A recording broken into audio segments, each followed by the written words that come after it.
안녕하세요. 오늘도 사연살롱을 찾아주셔서 감사합니다.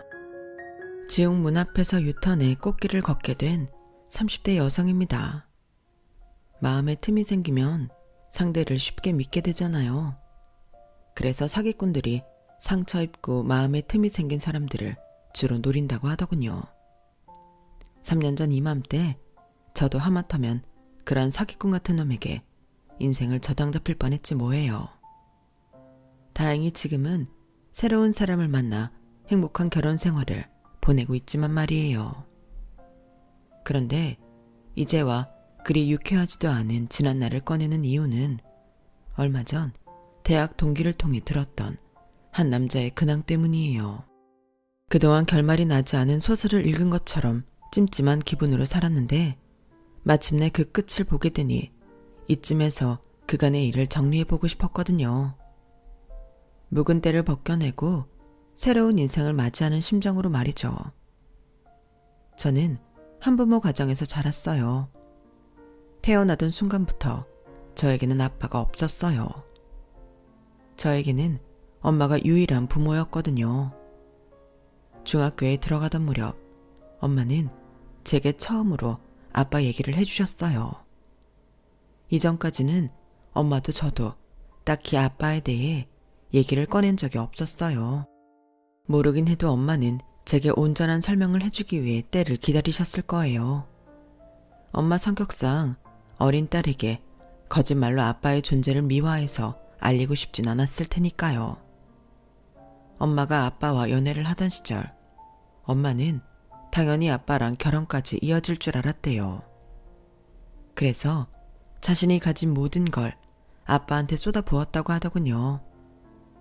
가난한 고학생이었던 아빠를 대학까지 보내준 사람은 저희 외할아버지셨어요. 아빠의 담임선생님이었던 외할아버지는 가난 때문에 기껏 합격한 서울대를 입학도 못해보고 포기하게 된 제자를 못 본 척할 수가 없으셨던 거죠. 외할아버지는 교통사고로 세상을 떠나시기 전까지 아빠의 등록금을 내주셨어요. 그리고 이후에는 당시 아빠랑 사귀고 있던 저희 엄마가 그 일을 떠맡게 되셨죠. 엄마는 아빠와 같은 학교 영문과를 다니셨는데 아빠 등록금을 벌기 위해 그 좋은 대학을 졸업도 못하고 그만두셔야 했어요. 그래도 그땐 후회는 없었어. 둘 중 한 사람만 학업을 이어갈 수 있다면 그건 나보다 네 아빠가 되는 게 맞다고 생각했으니까. 비록 네 아빠가 인간으로는 실격이지만 학문적으로는 누구보다 뛰어난 사람이었거든. 결국 엄마는 밤낮 없이 일해서 아빠를 대학원까지 보내 박사를 만들었고 10년 가까운 헌신 끝에 버림을 받았어요. 대학 교수가 꿈이었던 아빠는 자신의 등에 날개를 달아줄 부잣집 딸과 결혼을 해버렸거든요. 10여 년간 혼인신고도 없이 동거를 하고 살았던 탓에 엄마는 아빠의 결혼 앞에 속수무책이었어요. 엄마는 아빠의 결혼식 소식도 뒤늦게 아빠의 대학 동창을 통해 들었을 정도로 끝까지 아빠한테 기만당했던 거죠. 이후에 엄마가 아빠의 신혼집을 찾아갔지만 아빠는 끝내 문도 열어주지 않았어요. 그리고 며칠 뒤 아빠의 아내가 엄마를 찾아와 돈 봉투를 내밀었다더군요. 백화점 쇼핑백에 돈다발을 잔뜩 담아왔더라. 당시 돈으로 서울에 집 한 채 정도는 살 수 있는 돈이었어. 생각 같아선 그 돈을 집어 던지고 욕이라도 해주고 싶었는데 차마 그럴 수가 없었지. 그때 내 뱃속에 네가 있었거든. 더럽고 치사하지만 그 돈을 보는 순간 딴 생각은 들지 않았어. 그저 이 돈이면 내 새끼 혼자서도 낳아 키울 수 있겠다. 그 생각뿐이었지. 그래서 받았어. 딸 앞에서 자신 인생에서 가장 치욕적이었던 순간을 담담하게 말하는 엄마를 보니 불쌍하다는 생각보다는 멋지다는 생각을 했어요. 그래서 저도 모르게 말했죠. 역시 멋져. 난 엄마가 그 돈 포기하고 지질이 궁상으로 골방에서 날 낳아 키웠다고 했으면 실망했을 거야. 당연히 받아야지. 누구 좋으라고 그 돈을 포기해? 잘했어, 엄마. 아빠한테 버려진 엄마와 저는 세상에 둘도 없는 가족이자 모녀, 그리고 친구처럼 살았어요. 비록 대학 중퇴학력이었지만 엄마는 자신의 영역에서 능력을 발휘하며 꽤 인정을 받고 살았어요. 라디오 방송작가 생활을 할 때도 그랬고 그 일을 그만둔 뒤 번역 일을 할 때도 그랬죠. 능력 있는 엄마 덕분에 저는 자라면서 단 한 번도 궁핍했던 적이 없었어요.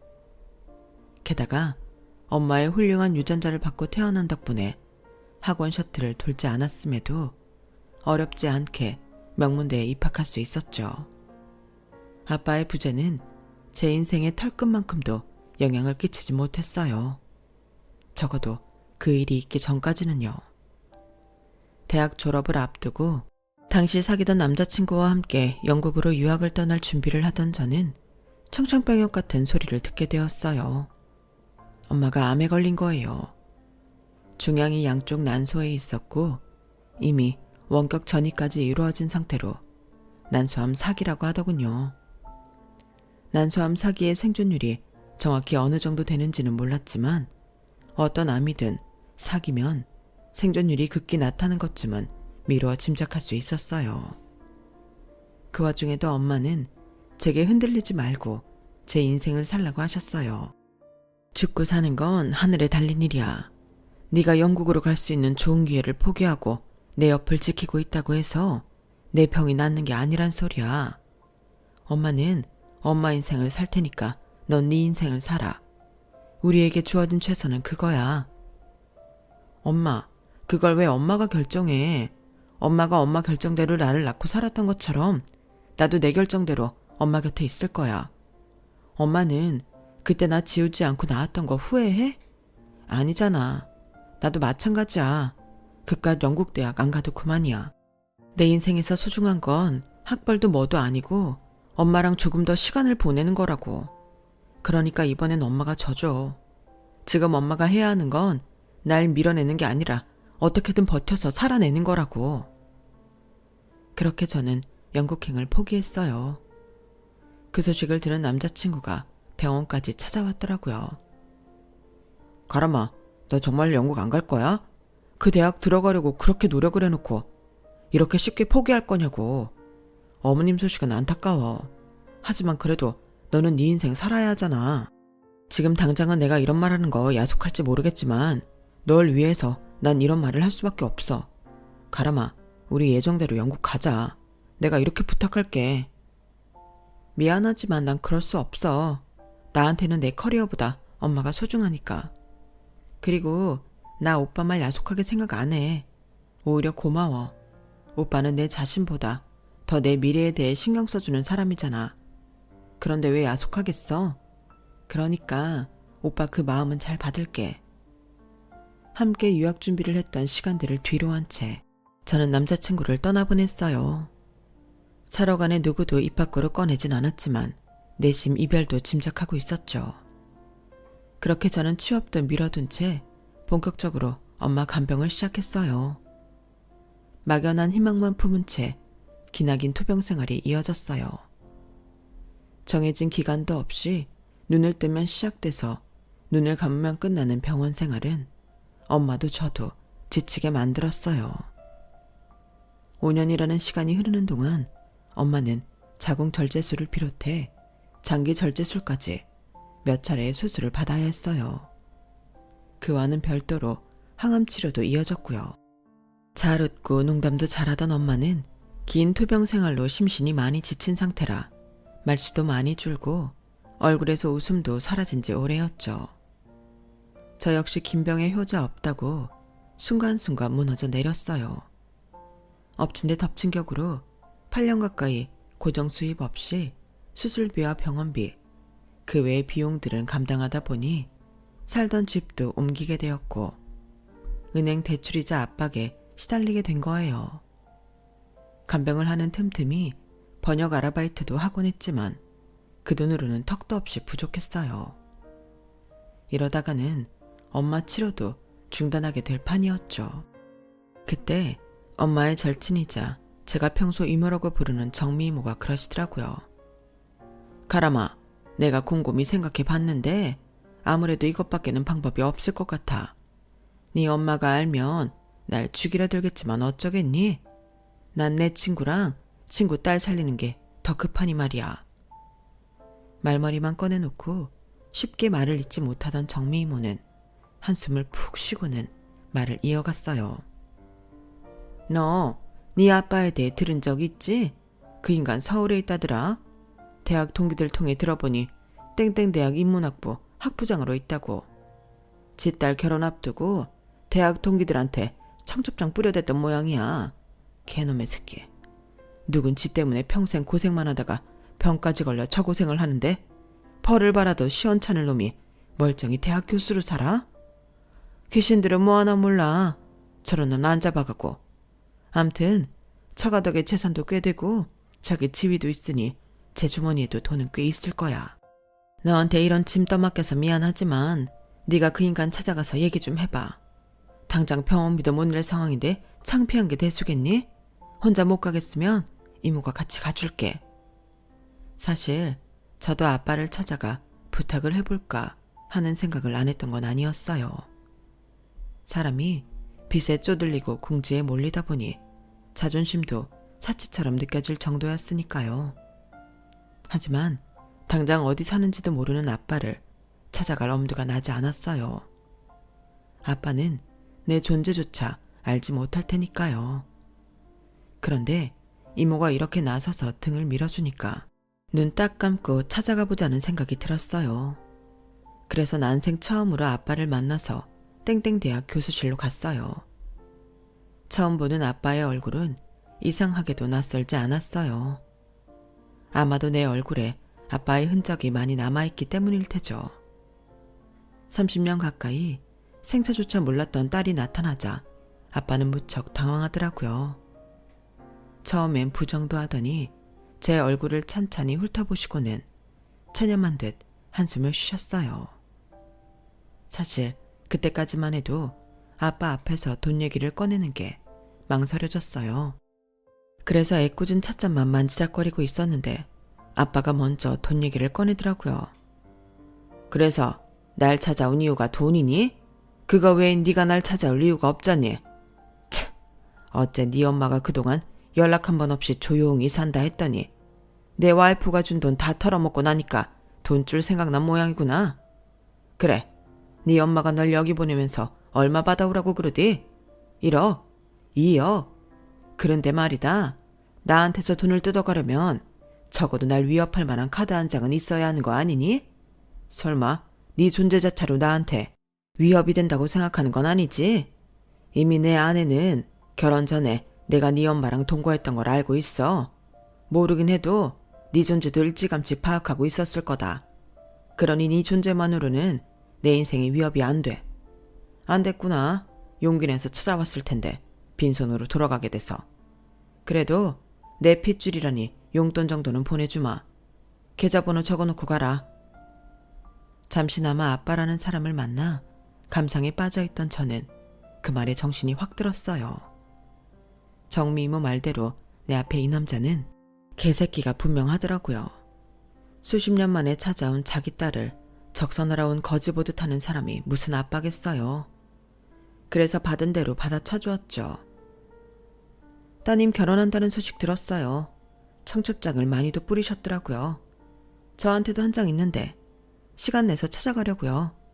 가서 배다른 자매 얼굴도 보고 제부 얼굴도 확인하고 사돈댁 어른들과도 인사 나눌까 생각 중이에요.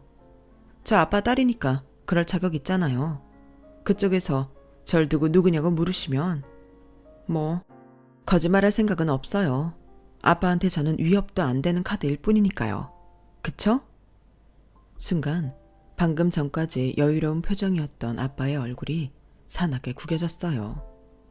그리고는 그날 저녁 제 계좌로 억 단위 돈이 들어왔더라고요. 계좌에 찍힌 숫자를 보는데 그때 처음 아빠한테 고맙다는 생각을 했어요. 돈을 줘서가 아니라 이로써 내 인생에 아빠는 없다는 걸 확인하는 계기가 되었으니까요. 2억짜리 아빠는 그렇게 제 인생에서 영영 아웃이 됐어요. 엄마를 간병하는 동안 오래전 이별을 했던 남자친구와는 종종 전화 통화도 하고 가끔 만나 밥도 먹곤 했어요. 헤어졌다고는 해도 싫어져서 끝낸 사이가 아니었기에 친구처럼 지낼 수 있었고, 더군다나 저를 위해 번역 일감도 구해다 주는 통에 관계가 이어질 수밖에 없었거든요. 그날도 일감 때문에 저를 찾아온 남자친구한테 아빠를 만난 일과 거액의 돈을 받은 사실을 털어놓았어요. 이상하지? 이제 영영 내 인생에서 아빠가 사라진 건데 하나도 아쉽지가 않아. 처음부터 나한테는 아빠가 없었기 때문에 그런가? 슬프지도 않네. 아니지. 그래도 아빠라는 사람 덕분에 2억이나 생겼으니 오히려 잘된 일인가?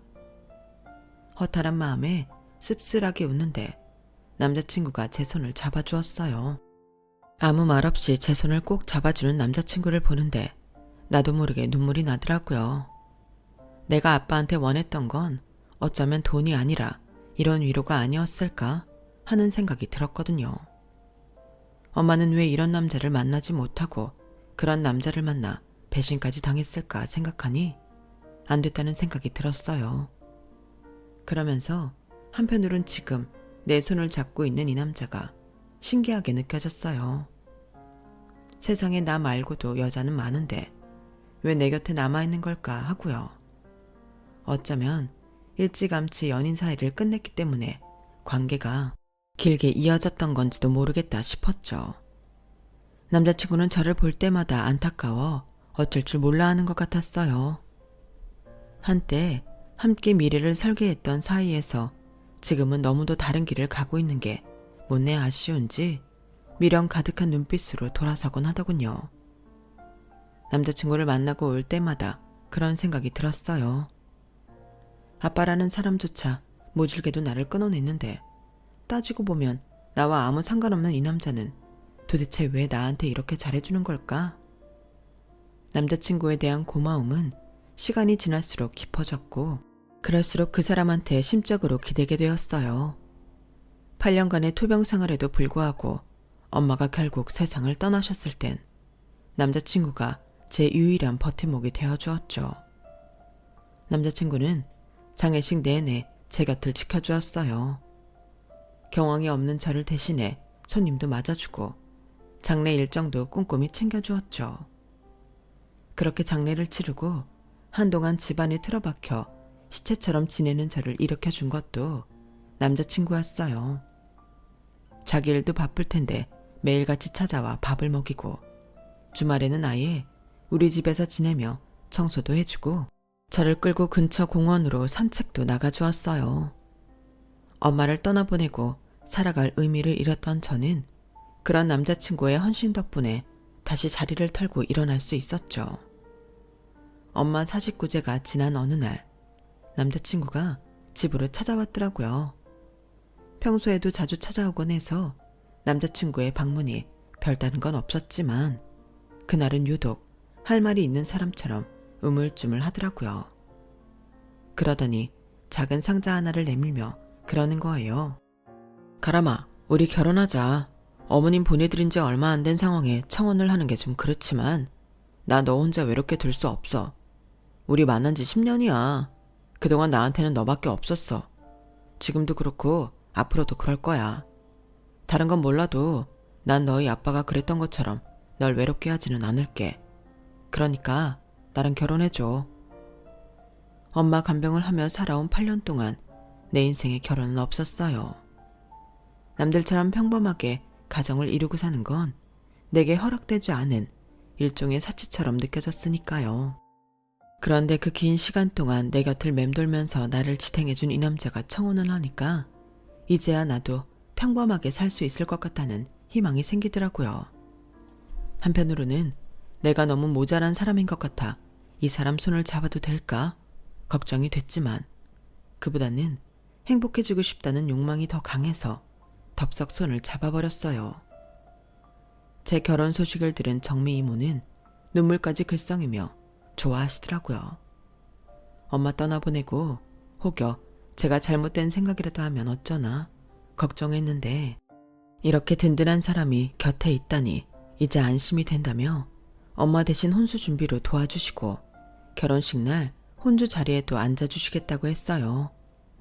마치 엄마가 떠나면서 딸한테 선물을 주고 가신 것 같다시면서요. 그때까지만 해도 저도 그런 줄 알았어요. 순식간에 변해버린 제 인생이 너무도 비현실적으로 느껴졌으니까요. 본격적으로 결혼 준비를 하기에 앞서 남자친구와 함께 예비시댁에 찾아갔어요. 결혼이 당사자인 우리 둘만 좋다고 할 수 있는 게 아니니까요.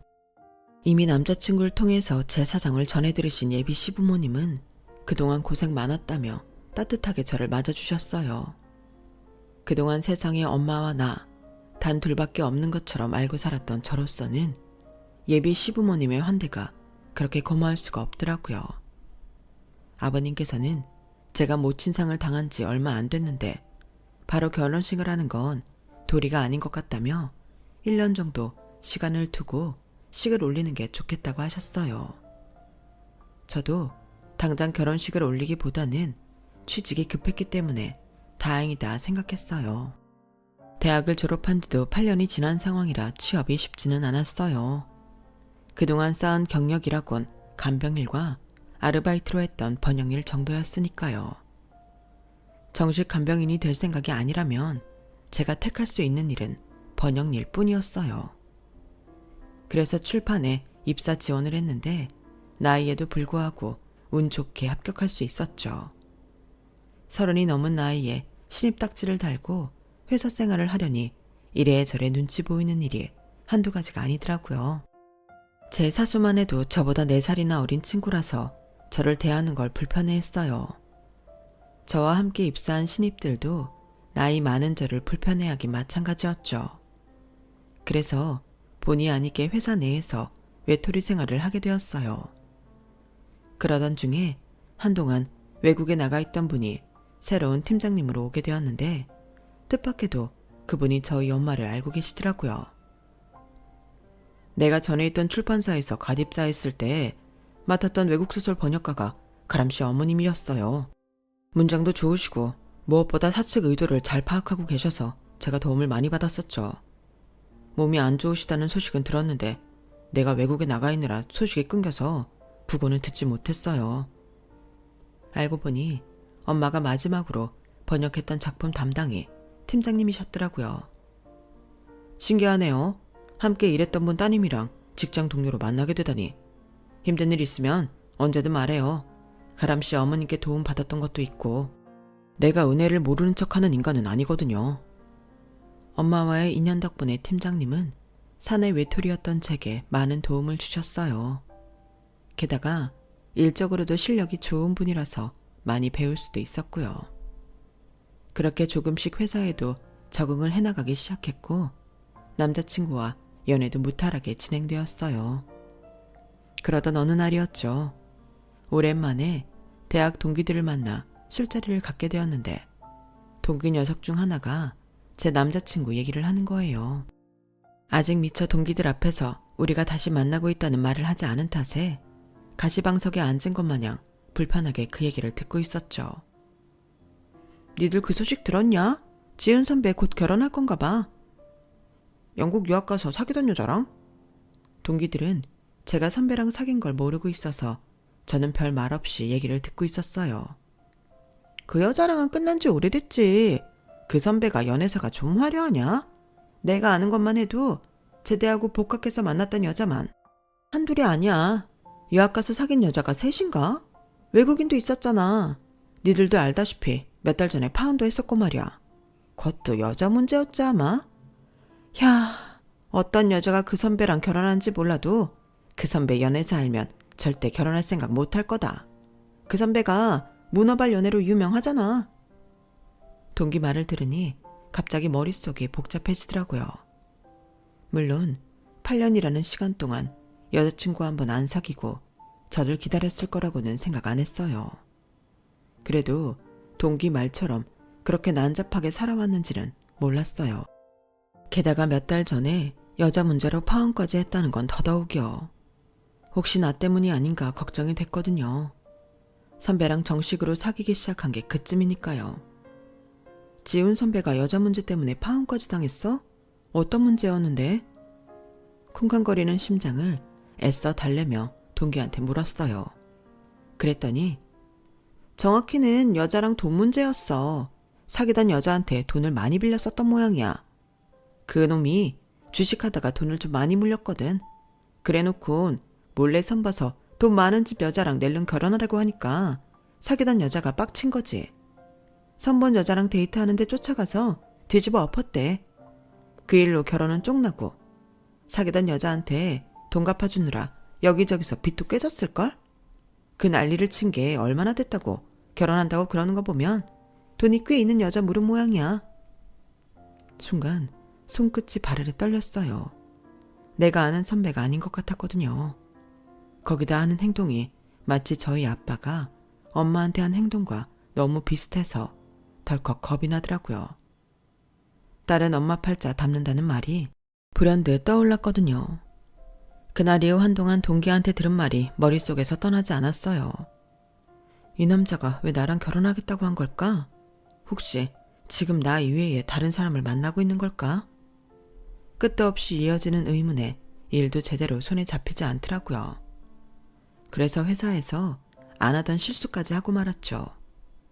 이제 조금 회사 사람들과 가까워졌나 싶은 상황에 어이없는 실수를 벌이자 팀장님이 따로 호출을 하셨어요. 무슨 일 있냐고 묻는데 아무 말도 할 수 없었어요. 뒤늦게 입사해서 나이도 많은 주제에 회사의 사적인 일까지 끌어들인 걸 알면 얼마나 한심해할까 걱정이 됐거든요. 그랬더니 끝나고 술이나 한잔 하자고 그러는 거예요. 안 그래도 맨정신으로 버티긴 힘든 상황이라 그러기로 했어요. 술이 한 잔 들어가서 그런가 팀장님이 편하게 대해주셔서 그런가 마음이 많이 느슨해지더라고요. 왜? 남자친구가 속이라도 썩여요? 그런 거라면 말해요. 내가 연애 상담 해줄 테니까. 직장 상사한테 연애 상담을 하라고요? 그래놓고 다음날 사표 쓰라고 하는 거 아니죠? 거참, 가람씨 눈에는 내가 그렇게 옹졸한 사람으로 보였어요. 직장 상사를 떠나 인생 선배다 생각하고 털어놔요. 술자리에서 한 얘긴 술자리에서 끝낼 테니까. 그 말을 100% 믿었던 건 아니지만 어디다 속편히 물어볼 것도 없어서 철판을 깔고 고민을 얘기했어요. 그랬더니 진짜 사귀는 사람이 있었네. 순간 꽤나 상심한 듯한 표정을 짓더니 그러더라고요. 결혼까지 할 생각이라면 소가리만 하지 말고 정면으로 부딪혀요. 찜찜한 마음으로 어떻게 결혼을 합니까? 마치 자기가 상처받은 당사자인 것처럼 말하고는 술잔에 담긴 백주를 입에 털어 넣었어요. 하긴 백날 앉아서 고민만 해봐야 무슨 소용이겠어요. 기든 아니든 확실히 하는 게 낫죠. 그래서 남자친구를 만나 제대로 물어보려고 다음날 퇴근길에 남자친구 회사로 갔어요. 저희 회사 퇴근 시간이 1시간 빨라서 다행히 일찍 도착할 수 있었어요. 약속을 잡고 온 게 아니라서 조금만 늦었다간 길이 엇갈리기 십상이니까요. 회사 로비에 앉아 엘리베이터가 열리기를 기다리고 있었는데 마침 남자친구가 엘리베이터에서 내리더라고요. 누군가와 통화를 하고 있는 것 같아서 조용히 뒤를 따라갔죠. 그런데 얌마 걱정하지 말라니까. 네 돈 금방 갚을 수 있어. 가람이 수중에 적어도 1억 이상은 가지고 있다니까. 확실해. 걔네 아빠한테 받은 돈이 2억인데 아무리 병원비 밀린 건 내고 했다 쳐도 1억 넘게 썼겠어. 그간 보험 드는 셈 치고 옆에 두고 있었는데 걔가 이렇게 도움이 될 줄 누가 알았겠냐. 이래서 연애는 문어발식으로 해야 한다는 거다. 여러 끼고 있다 보면 그중 하나는 걸려들잖냐. 사실 사람만 두고 봤을 땐 내 어장에 있던 애들 중에 가람이가 제일 낫지. 얼굴도 예쁘고 똑똑하고 사귈 때도 나한테 좀 잘했냐. 다만 흠이라면 병든 걔 엄마였는데 그것도 알아서 죽어줬으니 얼마나 땡큐야. 걔 엄마 죽기 전이었는데 가람이가 그러는 거야. 지 아빠한테 2억 받았다고. 아, 그때 잠깐 고민했잖냐. 얘 꼬셔서 결혼할까 했지. 근데 아무리 돈이 좋다지만 병든 장모까지는 안 되겠더라고. 근데 이렇게 적절히 죽어줄 줄 누가 알았겠어. 하늘이 날 도운 거지. 암튼 조만간 네 돈은 갚아줄 테니까 회사로 전화 좀 하지 마 새끼야. 내 엄마의 죽음을 킬킬거리며 즐기는 남자친구를 보니 피가 거꾸로 솟았어요. 게다가 나랑 결혼하자고 하는 것도 돈을 뺏기 위함이란 사실에 치가 떨리더라고요. 이런 놈을 그동안 믿고 의지했던 걸 생각하니 목구멍이 꽉 막히는 것처럼 숨이 차올랐어요. 엄마도 나도 인생이 뭐 이렇게 개떡 같나 싶어서 눈물만 나더라고요. 그 일이 있고 며칠간 남자친구한테 걸려오는 연락을 피했어요. 그리곤 마음의 준비가 되자마자 만나서 헤어지자는 말을 했어요. 그랬더니 길길이 날뛰더라고요. 넌 결혼이 장난이니? 아니, 겉보다 갑자기 왜 이러는 거야? 내가 너한테 잘못한 거라도 있어? 알잖아. 나한텐 여자는 너뿐이라는 거. 근데 네가 나한테 이러면 안 되지. 너 지금 이러는 거 여자들이 결혼 전에 흔히 겪는 메리지 블루야. 이 고비 잘 넘기면 괜찮아. 날 믿고 버텨보자. 널 믿으라고? 세상에 믿을 게 없어서 널 믿으라고? 널 믿느니 차라리 사기 전값은 말을 믿겠다. 너 나랑 결혼하자는 거 내 돈 때문이잖아. 병 걸린 장모 모시기 싫어서 결혼하잔 말 안 하다가 우리 엄마 죽자마자 청혼한 거 누가 모를 줄 알아? 너한테 여자는 나뿐이었다고? 그럼 그동안 네가 만난 사람들은 다 남자였니? 말해봐 이 자식아. 제가 팩트 폭격을 하자 남자친구는 놀랐는지 잠시 멍한 표정이었어요. 너 그거 누구한테 들었어? 아니 누구한테 들었건 말건 그거 다 거짓말이야. 절대 믿으면 안 돼. 너랑 나 갈라놓으려고 수쓰는 거라고. 그런 사기꾼 같은 놈 말은 믿으면서 정작 내 말은 안 믿는 게 말이 되니? 너 정말 왜 이래? 사기꾼? 네 입에서 맞는 말도 나오는구나. 나 며칠 전에 니네 회사 갔었어. 오늘 내가 한 말은 그날 네가 전화 통화하면서 했던 말이라고. 그러니까 구질구질하게 굴지 말고 여기서 끝내. 다시는 내 앞에 나타나지 말란 말이야. 그렇게 헤어지고도 남자친구는 저희 집 앞이며 제 직장까지 찾아와 끈질기게 달라붙었어요. 제 상황을 아는 팀장님이 나서서 도와주지 않았다면 쉽게 끊어낼 수 없었을 거예요. 이후로 3년이 지났고 현재 저는 당시 팀장님과 결혼해 결혼 1주년을 맞았어요. 처음 회사에서 만났던 날부터 제게 관심을 가졌던 남편은 제가 남자친구와 헤어지는 과정에 도움을 주면서 많이 가까워지게 됐고 결국 결혼까지 하게 되었죠. 엄마 팔자를 닮아 제대로 된 남자를 못 만날 거라 생각했는데 엄마가 이어준 인연 덕분에 멋진 남자를 만나게 된 셈이죠. 아, 그리고 얼마 전에 동창을 통해 들은 얘긴데요. 돈 때문에 저랑 결혼을 하려고 했던 전 남자친구 말이에요. 인생이 아주 망가져 버렸더라고요. 그렇게 저랑 끝나자 동거할 길이 막막했는지 글쎄 저희 아빠를 찾아갔던 모양이에요.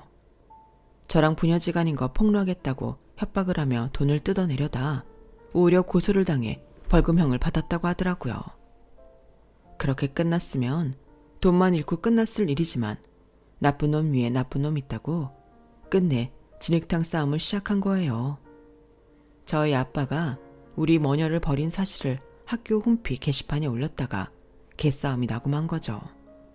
아빠도 제 전 남자친구의 범죄 행각을 회사 게시판에 폭로했거든요. 그 일로 아빠는 대학에서 쫓겨나다시피 그만두게 됐고 전 남자친구 역시 회사도 잘렸거든요. 엄마와 내 인생에 똥물을 튀기던 두 남자는 그렇게 서로 물고 뜯다가 피투성이가 됐다고 하니 웃음밖에 안 나더라고요. 이래서 죄짓고는 못 사는 건가 봐요. 하늘이 알아서 죄값을 치르게 해주니 말입니다. 엄마가 더 생각나는 하루네요. 열심히 잘 살아야죠. 지금까지 제 사연을 들어주셔서 감사합니다. 항상 행복하세요. 여러분, 사연 댓글에 응원과 현명한 조언 부탁드려요. 좋아요와 구독은 저에게 큰 힘이 됩니다. 오늘도 좋은 일 가득하세요.